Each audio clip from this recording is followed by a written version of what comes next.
सर्वशक्तिमान परमेश्वर पिता, धन्यवाद करते हैं। सारी स्तुति और महिमा और आदर तुझे हो। हमारी उपासना को तो ग्रहण कर, गुनाह गलती को माफ़ कर, क्योंकि हमने ये सब कुछ मांगा है तेरे बेटे यीशु के नाम में, आमीन।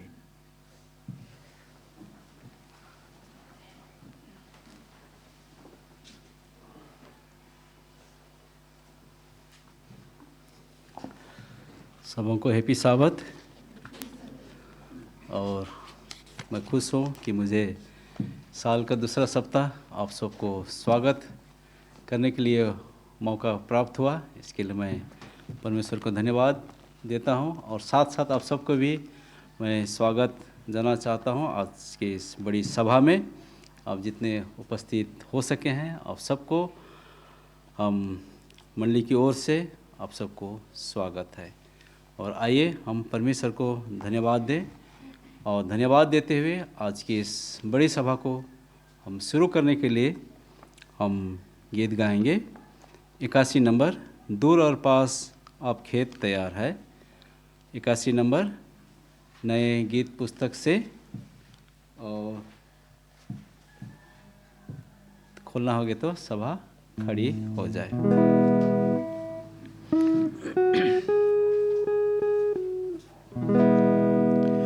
दूर और पास सब खेत तैयार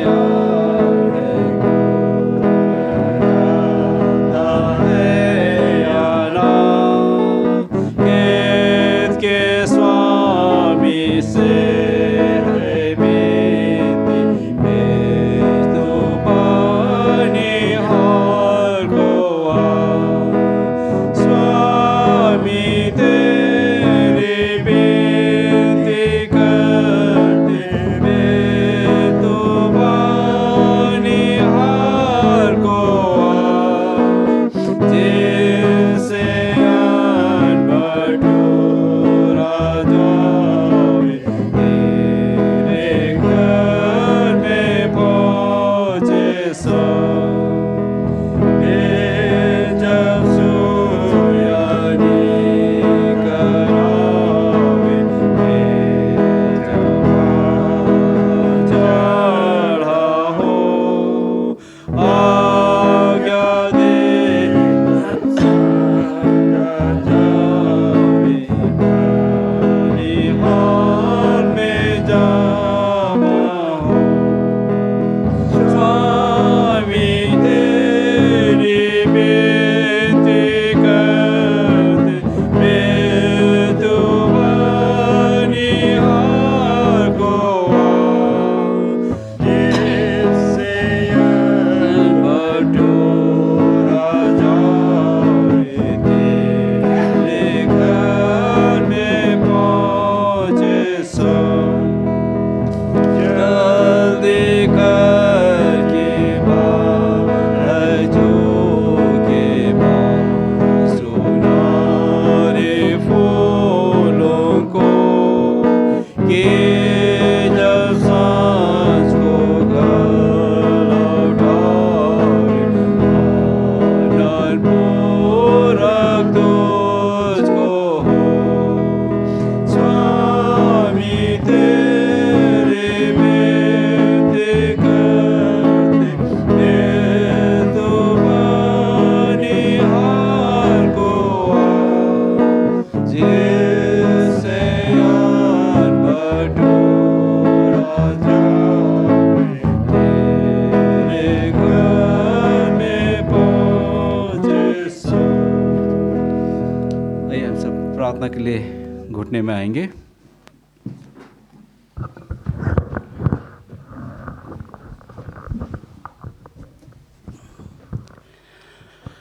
महान आसमानी बाप, धन्यवाद देते हैं क्योंकि आपने अब तक हम सबको संभाला है और सुंदर जीवन दिया है।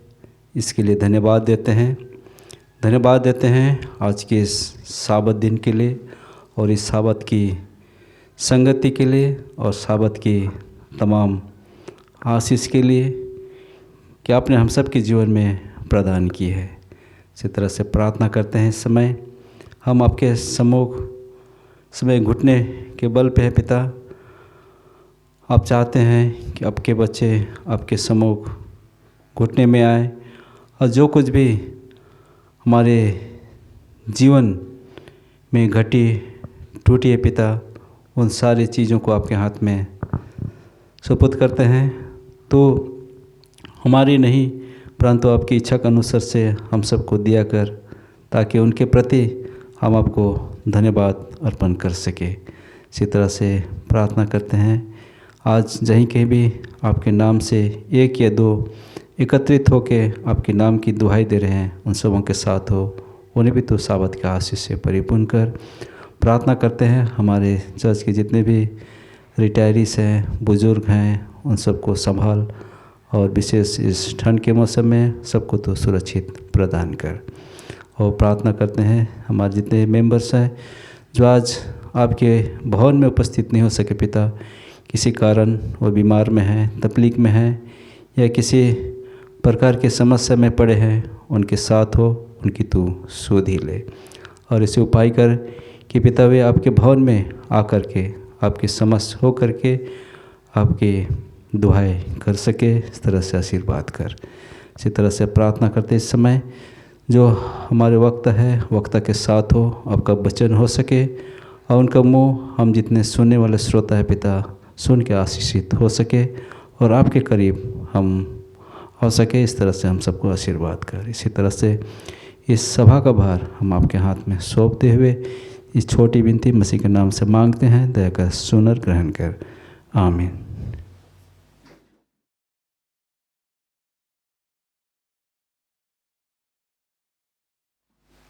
गुड आफ्टरनून और हैप्पी साबत। परमेश्वर का धन्यवाद करता हूँ कि मुझे आज फिर से यह मौका मिला है कि मैं आप लोगों के सामने परमेश्वर का वचन बांट सकूं।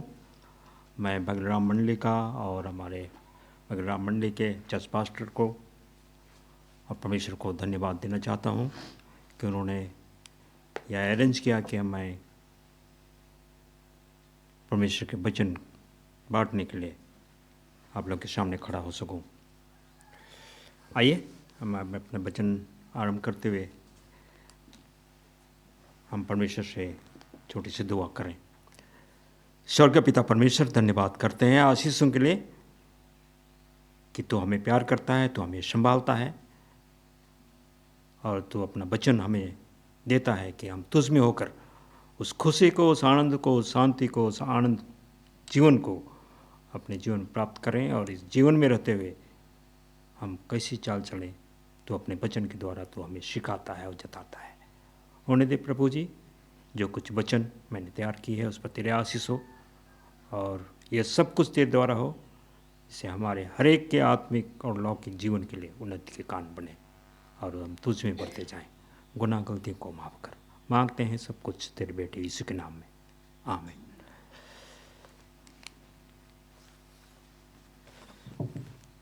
हमारा शब्द क्लास चल रहा था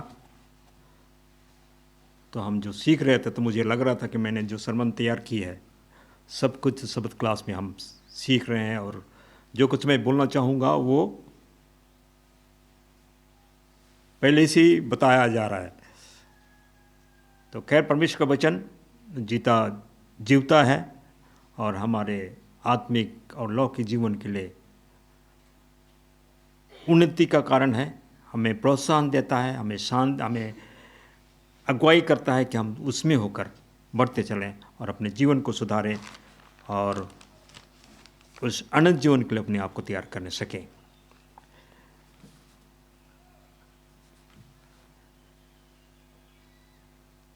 हम सीख रहे थे जब शब्द लेसन में कि परमेश्वर की आज्ञा को पालन करना और उसको आज्ञा को पालन करने से हमें क्या, जैसे व्यवस्था विवरण 28 जिसे वर्णन करती है उसमें ये आशीषें सारी वर्णित की गई है, उसमें लिस्ट दे दिया गया है। और अगर हम उसको नहीं करते हैं, 15 के बाद उधर चेतावनी दे जाता है कि अगर हम नहीं करते हैं तो उसका आशीषें हमें किस तरह से हमें वंचित होती है और उसका दूसरा रूप हमारे जीवन में प्राप्त होता है। जैसे आदम हवा ने परमेश्वर की आज्ञा को उल्लंघन किया और अपने जीवन में, और वो हम सब मानव जाति के जीवन में वो परेशानी, वो तकलीफ किस तरह से उतर आए, फिर भी परमेश्वर हमें प्रेम करता है और यूं ही नहीं छोड़ दिया कि हम नष्ट हो जाएं, पर परमेश्वर ने हमारे लिए वो उपाय और रास्ता खोल दिया। तो जैसा मैंने तैयार किया है उसका हेडिंग है, परमेश्वर की व्यवस्थाएं कैसे आज़ादी लाती है। कभी कभी हम नियम तोड़ देते हैं और कैसे कैसे बच जाते हैं, ऐसा हम सोचते हैं। जैसे ट्रैफिक रूल में कभी भी अगर मेरे जेब में अगर लाइसेंस ना हो तो कोई बात नहीं, हम निकल गए, चकमा दे के निकल गए, और लोगों को ठग भी सकते हैं। हम दिखावे के लिए ऐसा करते हैं, मगर परमेश्वर के सामने ऐसा करना भयानक बात होती है। परंतु परमेश्वर और उसके नियम अलग हैं, और हमारे सब काम को परमेश्वर जानता है। परमेश्वर के नियमों को तोड़ना, उसकी सजा क्या है? मृत्यु है, मौत।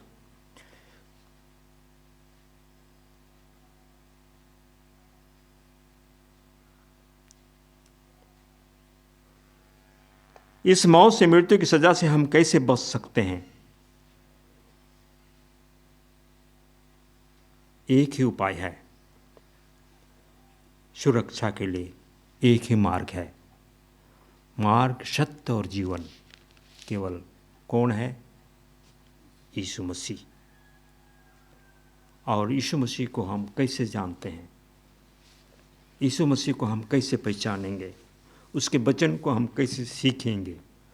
हमारे सामने, हमारे पास बाइबल हर भाषाओं में उपलब्ध है।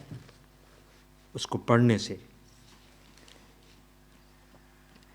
एक बार की बात है, एक युवा ने एक बूढ़े बुजुर्ग व्यक्ति को, 90 बरस से कहीं ऊपर के थे, हम महसूस करते हैं हमारी माता जी करीब 90 के करीब थी, के आसपास की थी। उनकी आंखें, हम कम उम्र से ही हम ऐनक लगाना शुरू कर गए। हमारी माता जी बगैर ऐनक के उस उम्र में भी पढ़ सकती थीं।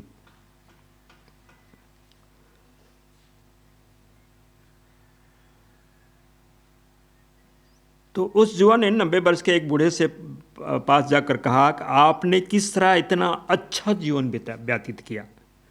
बूढ़े ने उसे बगीचे में से अपने जो एप्पल के पेड़ लगाए थे उसको दिखाया और कहा, मैंने लड़कपन से इन पेड़ों को लगाया था जब छोटे थे, और अभी मैं उसके फल तोड़ रहा हूँ। कहने का मतलब, जो बचपन में उसने पेड़ लगाए थे और वो फल रहे थे, और वो पेड़ उस बुढ़ापे तक वो खा रहा है। कहते हैं कि रोज़ एक एप्पल डॉक्टर को की ज़रूरत नहीं होती है।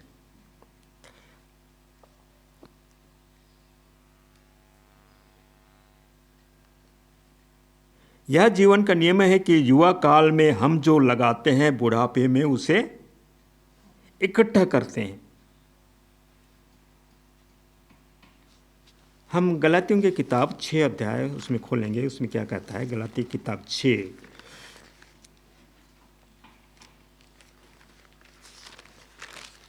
उसका 7।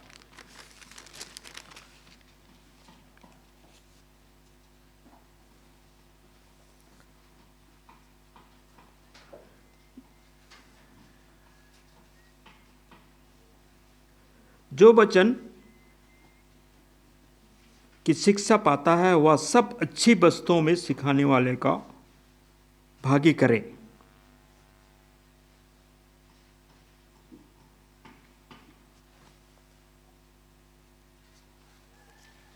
धोखा न खाओ, परमेश्वर ठट्ठों में नहीं उड़ा जाता, क्योंकि मनुष्य जो कुछ बोता है, जो कुछ लगाता है, वही तो फल तो खाएगा।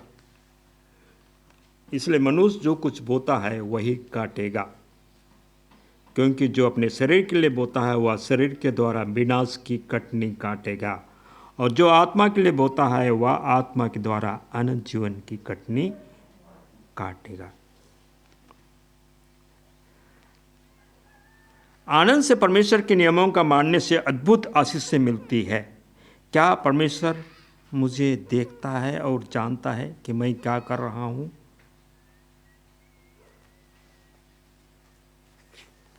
हम खोलेंगे भजन संहिता 139 139 शाम 139। उसमें लिखता है दाऊद, जिसको परमेश्वर ने गवाही दी कि ये मेरे मन के करीब का है। उसमें लिखता है, हे यहोवा, तूने मुझे जांच कर जान लिया है, तू मेरा उठना बैठना जानता है और मेरे विचारों को दूर ही से समझ लेता है। मेरे चलने और लेटने की तू भली भांति छानबीन करता है और मेरे पूरे चाल चलन का भेद जानता है। हे यहोवा, मेरे मुंह में ऐसी कोई बात नहीं जिसे पूरी रीति से ना जानता हो। तूने मुझे आगे पीछे घेर रखा है और अपना हाथ मुझ पर रखे रहता है, और यह ज्ञान मेरे लिए बहुत कठिन है, यह गंभीर और मेरी समझ से बाहर है। आगे लिखता है, मैं तेरी आत्मा से भागकर किधर जाऊं या तेरे सामने से किधर भागूं? परमेश्वर की निगरानी, परमेश्वर की नजर हम पर बनी रहती है। इसलिए दाऊद कहता है कि मैं किधर जाऊं, तो मेरा उठना बैठना, लेटना, चलने और लेटने को तू भली भांति छानबीन करता है, मेरे पूरे चाल चलन का भेद जानता है।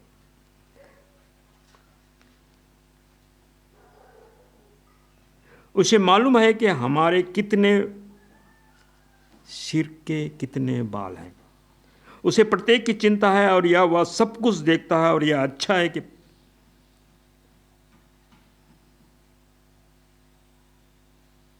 परमेश्वर कहता है,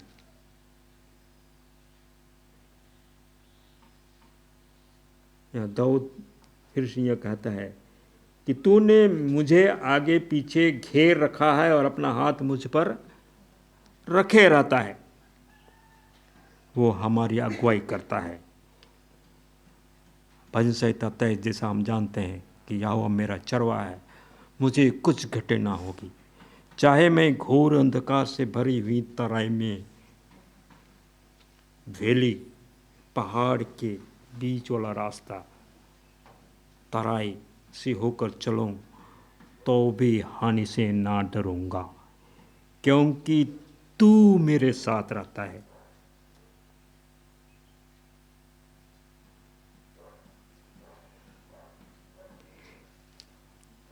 यह अच्छा है कि तू अपने हाथ से मेरे अगुवाई करेगा।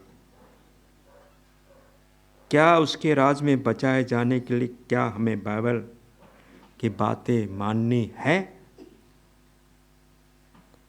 क्या उसके राज में बने रहने के लिए बाइबल की बातों का मानना जरूरी है? मत्ती की किताब 7 उसका 21, मत्ती की किताब 7 मैथ्यू 7:21 यहाँ लिखता है, जो मुझसे जो मुझसे हे प्रभु कहता है, जो मुझसे हे प्रभु कहता है, उनमें से हर एक स्वर्ग के राज में प्रवेश ना करेगा। अरे प्रभु का नाम जप लूंगा, क्या बात है। लेकिन यहाँ कहता है, जो मुझसे हे प्रभु कहता है, उनमें से हर एक स्वर्ग के राज में प्रवेश ना करेगा, परंतु वही जो मेरे स्वर्गीय पिता की इच्छा पर चलता है। परमेश्वर की इच्छा क्या है?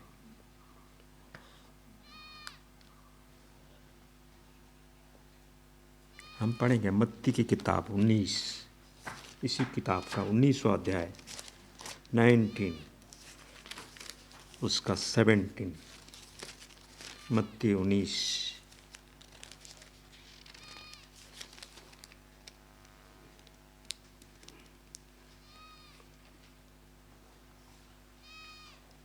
यहाँ एक कहानी दी गई है जिसमें धनी जुआक और आनंद जीवन के बारे। एक मनुष्य यीशु के पास आया और उससे कहा, हे गुरु, मैं कौन सा भला काम करूं कि आनंद जीवन पाऊं? उसने उससे कहा, किसने? यीशु ने उससे कहा, तुम मुझसे भलाई के विषय में क्यों पूछता है? भला तो एक ही है, पर यदि तू जीवन में प्रवेश करना चाहता है तो आज्ञाओं को माना कर। आज्ञाओं को माना कर, ये यीशु मसीह की जुबानी है। यदि तो जीवन में प्रवेश करना चाहता है तो आज्ञाओं को माना कर। और यही चीज हम सबत लेसन में भी हम सीख रहे थे। कितनी जोर दी जाती है परमेश्वर का अनुग्रह, उसके बचाए जाने से। विश्वास कर तू और तेरा घना उद्धार पाएगा। विश्वास करेगा तब तो वो उसकी आज्ञाओं को मानेगा। और यीशु मसीह खुद कह रहे हैं, यदि तो जीवन में प्रवेश करना चाहता है तो आज्ञाओं को माना कर। त्राण और स्वर्ग का राज प्रभु की आज्ञा मानने वालों के लिए है। आज्ञा पालन यीशु की शक्ति के द्वारा संभव है। इसलिए पौलुस प्रेरित फिलिप्पियों के को जो खत लिखता है उसमें कहता है, फिलिप्पियों की किताब 4, फिलिप्पियों की किताब उसका 4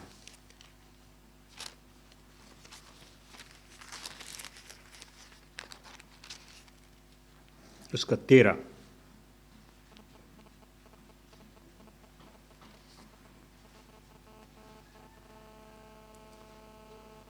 जो मुझे सामर्थ देता है उसी में सब कुछ कर सकता हूं। जो मुझे सामर्थ देता है, कौन देता है? पवित्र आत्मा। कौन देता है? प्रभु यीशु मसीह। वो मुझे सामर्थ देता है और उसी सामर्थ के द्वारा उसमें मैं सब कुछ कर सकता हूँ। उसमें मैं परमेश्वर की आज्ञाओं का पालन कर सकता हूँ।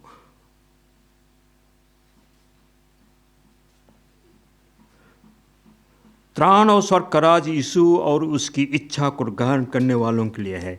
यीशु की महान शक्ति के द्वारा ही आज्ञा पालन संभव है।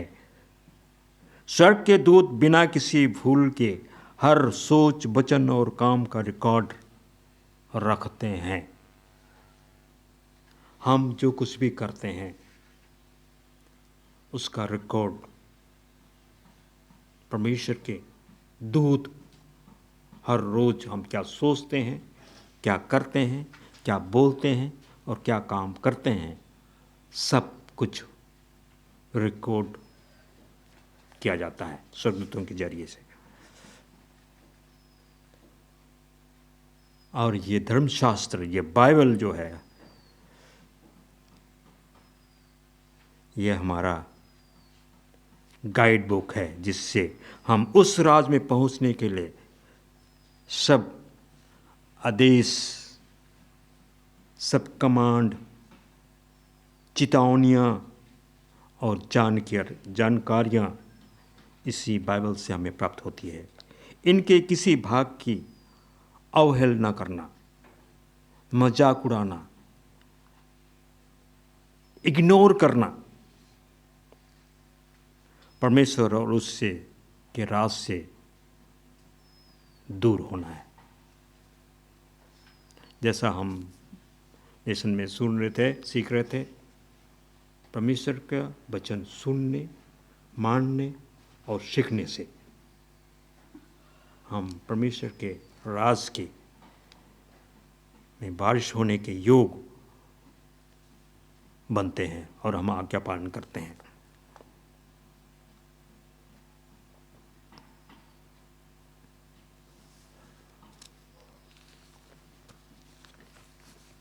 और जो इस बात को नहीं ध्यान देते या इग्नोर करते हैं, उसको यूं ही छोड़ देते हैं, तो उनके लिए मत्ती की किताब 7 उसका 14 ये बताता है, क्योंकि सकेत है वह फाटक और कठिन है वह मार्ग जो जीवन को पहुंचाता है, और थोड़े हैं जो उससे पाते हैं। जो थोड़े हैं वे उससे पाते हैं। इसका मतलब है कि सक्रिय मार्ग को जो जिनके मन शुद्ध हैं, शुद्ध हुए लोग ही पाएंगे। क्या हम उनमें से हैं या क्या हम उनमें से होंगे? परमेश्वर तब तक आज्ञा ना मानना और पाप को चलने देगा। आज्ञा ना मानने वालों का कोई जोर जबरदस्ती नहीं कि आज्ञा ही मानो।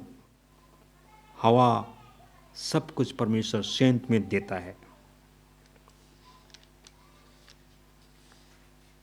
परमेश्वर तब तक अवज्ञाता, परमेश्वर की आज्ञा को ना मानना और पाप को की दशा में चलना, जब तक हर कहीं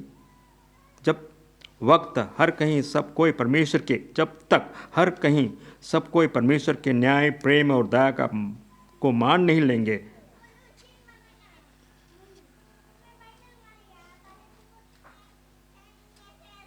और सब अंत में मान लेंगे कि आज्ञा पालन करने की मांग करने से परमेश्वर की जबरदस्ती नहीं कर रहा है या नहीं कर रहा है, या परंतु हमें बचाने का प्रयास कर रहा है। जब तक इस बात को लोग नहीं मान पाएंगे या जब तक इस बात को लोग नहीं सीख पाएंगे, जब तक उस चीज़ को महसूस नहीं कर पाएंगे, जब इस चीज़ को परमेश्वर ज़बरदस्ती नहीं कर रहा है मगर हमारे बचाने के लिए ये सब आज्ञाएं दी गई है और इसमें हमारी स्वतंत्र हमें वो आनंद जीवन प्राप्त होगी, जब ये महसूस हो जाएगी और जब उस बात से हमारी मन कायल हो जाएगी कि अरे ये बात तो हमें पहले ही जान लेनी चाहिए, पहले ही मान लेनी चाहिए कि इसमें ही आनंद जीवन है, और तब उस पाप का अंत हो जाएगा, तब अनुग्रह का दरवाज़ा बंद हो जाएगा।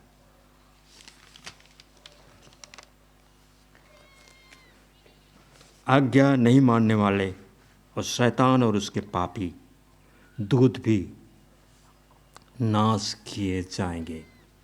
हम पढ़ेंगे दूसरा थिस्सलुनी उसका 1, दूसरा थिस्सलुनी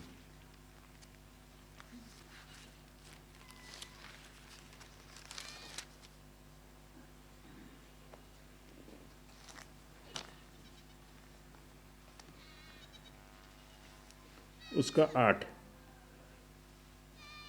और जो परमेश्वर को नहीं पहचानते और हमारे प्रभु यीशु मसीह के सुसमाचार को नहीं मानते, उनसे क्या होगा? उनका पलटा लेगा। परमेश्वर खुद यहाँ पे डिक्लेयर कर रहा है कि उनका पलटा लेगा। अपने सब ज्ञान के लिए जो हमें मिला है हम जिम्मेवार हैं। बहुत से लोग जो अध्ययन करना, ढूंढना, सुनना और सीखना नहीं चाहते, सुनना, मानना और सीखना नहीं चाहते, ढूंढना नहीं चाहते, अभी अवसर है। हम जानते हैं यहाँ हमारे यहाँ चर्च है, आज के दिन चर्च हो रहा है, मीटिंग हो रही है, लेकिन सुनना नहीं चाहते, सीखना नहीं चाहते, परमेश्वर के वचन को ढूंढना नहीं चाहते। ज्ञान को ढूंढना, सुनना और सीखना नहीं चाहते, ज्ञान को अस्वीकार करते हैं, मानने को तैयार नहीं होते हैं। वो क्या होंगे? वचन कहता है नाश किए जाएंगे। होशे की किताब, होशे नबी, होशे की किताब 4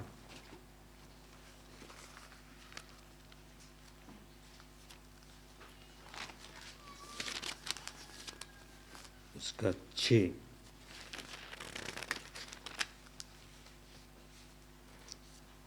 यहाँ पे लिखता है, मेरे ज्ञान के ना होने से,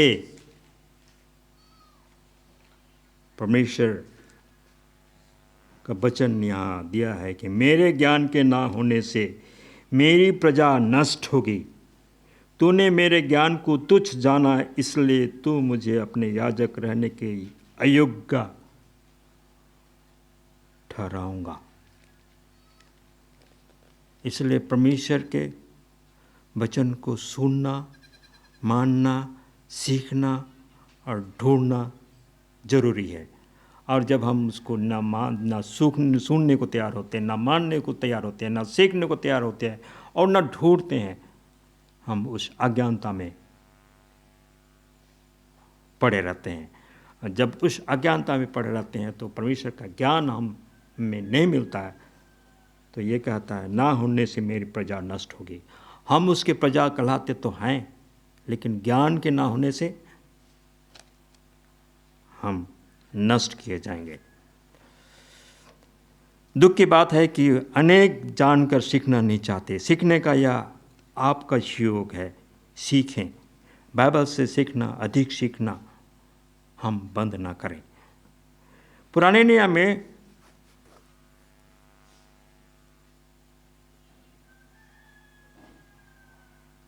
हम उस कहानी को जानते हैं।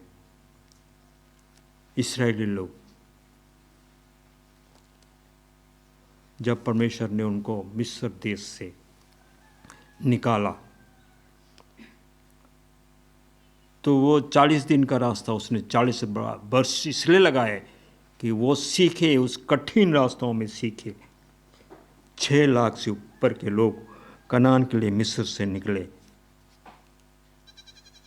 और उसमें से जितने भी निकले थे, पुरानी जो जनरेशन थी वो मर मिट गए। नई जनरेशन वहाँ तक पहुँच पाए। सिर्फ कलेब और यहोशू उस प्रतिज्ञा किए देश में जाने के योग ठहरे, क्योंकि उन्होंने पूर्ण तौर पर प्रभु का पीछा किया।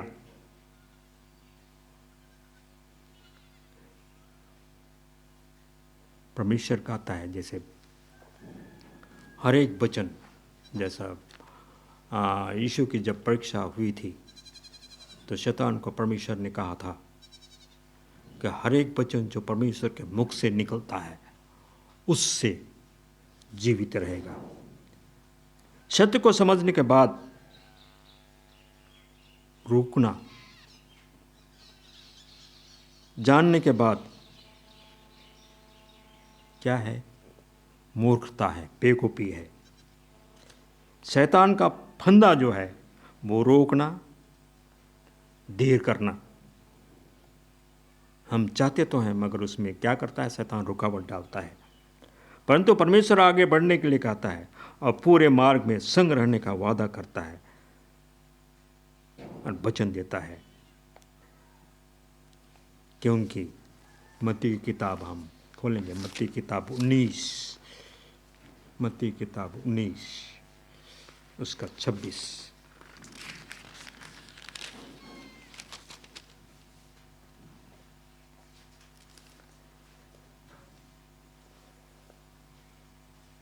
मनुष्य अपने बल और ताकत से कुछ नहीं कर सकता है।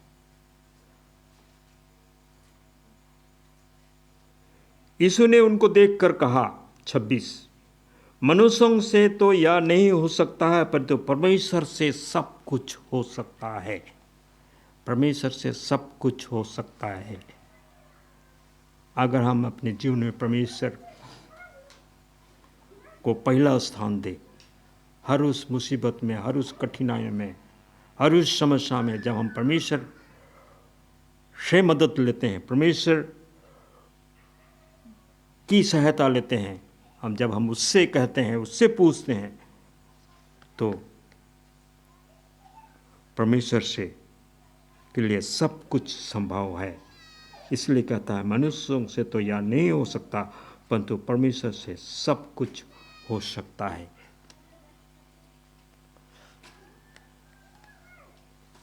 और परमेश्वर से प्रेम करना उससे कहीं विशेष आज्ञा पालन है, क्योंकि यूहन्ना की किताब 14 अध्याय उसका 23 और 24 वो इस तरह से कहता है,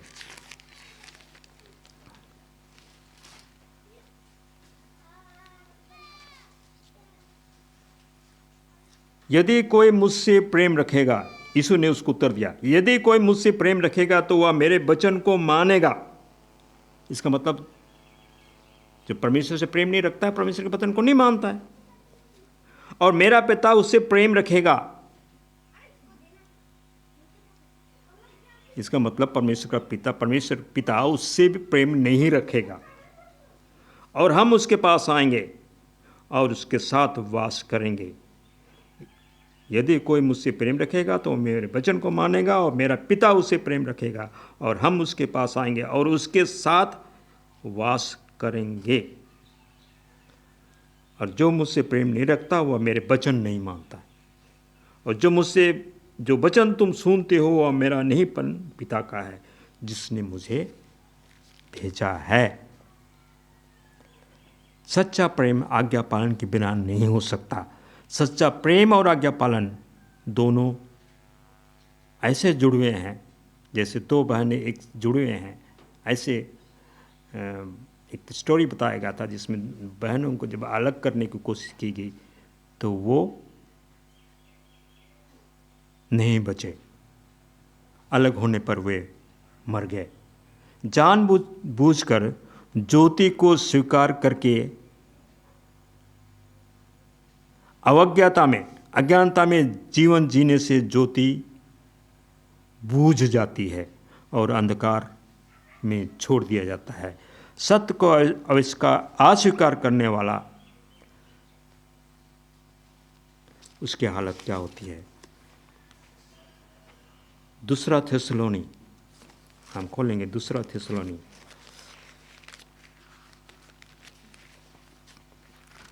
उसका 2 उसका 11 कहता है, इसी कारण परमेश्वर उनमें एक भटका देने वाली सामर्थ्य को भेजेगा। भटका देने वाली, क्योंकि वो आज्ञा नहीं मानता, और इसे एक भटका देने वाली आत्मा, दुष्ट आत्मा जो उसके दिमाग को गड़बड़ कर देगा।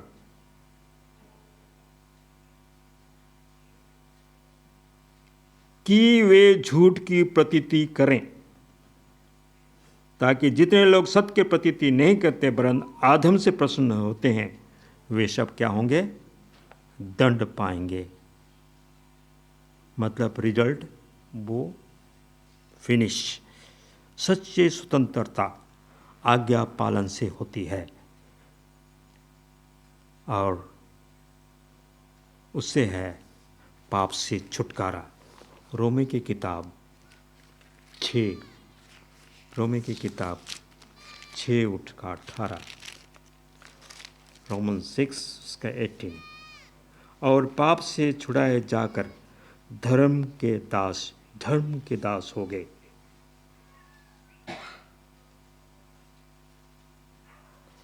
आज्ञा पालन, सच्ची स्वतंत्रता आज्ञा पालन से ही होता है और वो पाप से छुटकारा जाते हैं। पाप से छुड़ाए जाकर धर्म के दास हो गए। अच्छे बच्चे जब माँ बाप की आज्ञाओं को नहीं समझने पर भी मानना चाहते हैं, परमेश्वर पर सरल विश्वास और भरोसा हमें विश्वास दिलाएगा कि वह हमारी भलाई को जानता है, और शैतान हमें पाप कराता है जिससे दुख और परमेश्वर से अलगाव करता है और अंत में उसकी हालत wages of sin is death, पाप की मजदूरी मृत्यु है। इसलिए आइए हम परमेश्वर का आज्ञा पालन करें और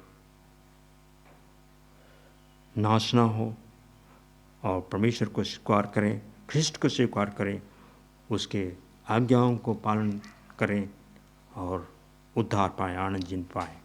परमेश्वर हम सबकी सहायता करें, मदद करें और पवित्र आत्मा के द्वारा हम सबकी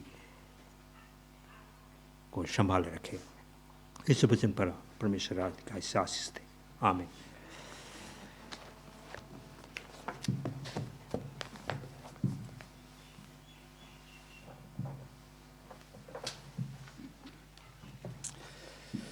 धन्यवाद देना चाहूँगा आज के सुंदर वचन के लिए कि हमें परमेश्वर के बच्चे हैं तो हमें उनके प्रति हमें आज्ञाकारिता होने की आवश्यकता है। आइए आज की इस सभा को अंत करने के लिए हम लोग गीत गाएंगे। 21 नंबर 21, संसार का सबसे बड़ा बैत, पुराना में 11 नंबर, पुराना किताब में 11। खोलना तो सभा खड़ी हो जाए।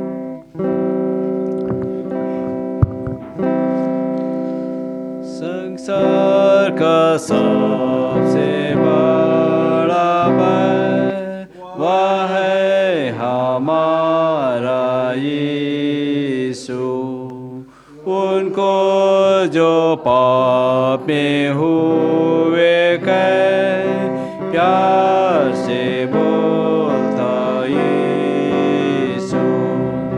सब संसार में मीठा नाम, पृथ्वी स्वर्ग में मीठा नाम, सबसे प्रिय मीठा नाम यीशु यीशु यीशु।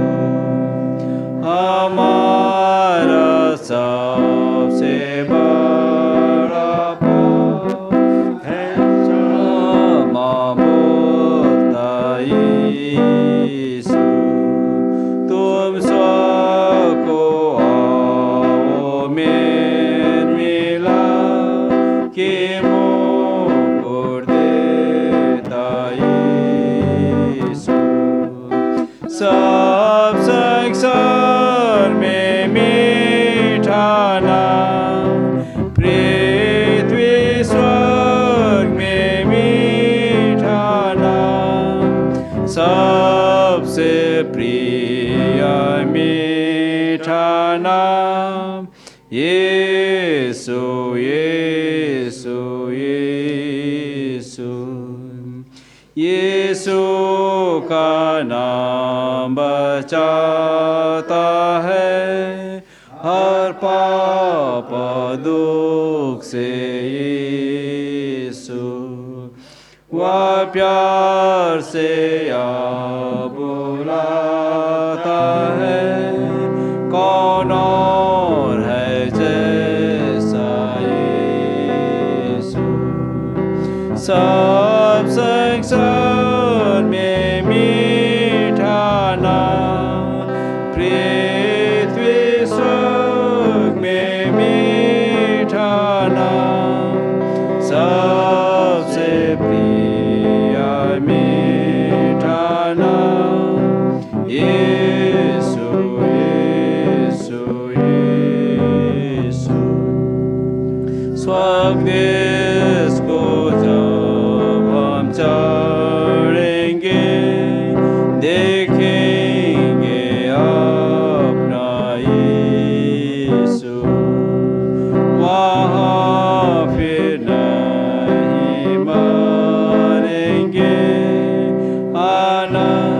ताला सादिसु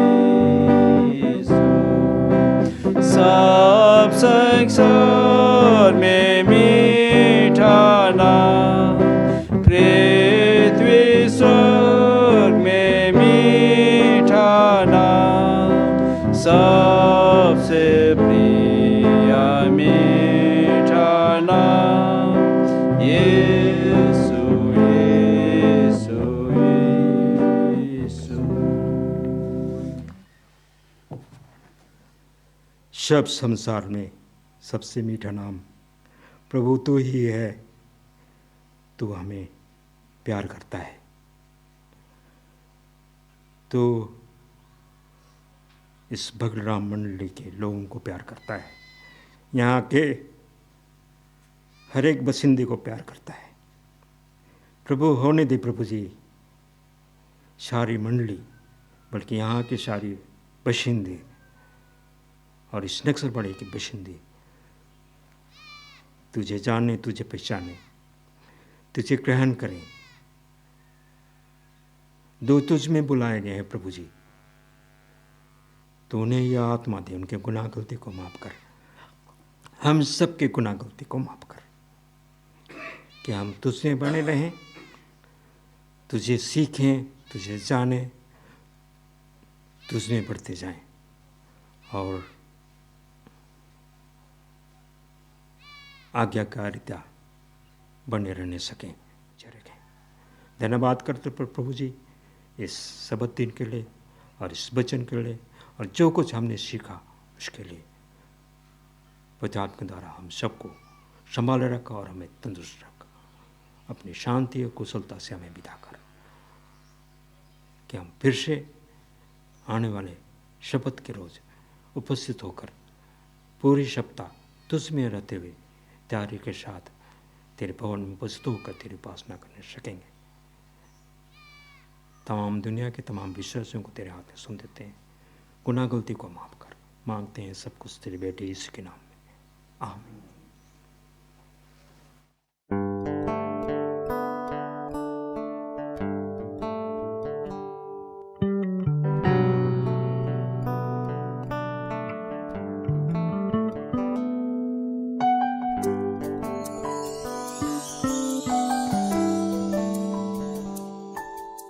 मोर जीवन कर सहारा तो है, मोर जीवन कर केवल आसरा तो है।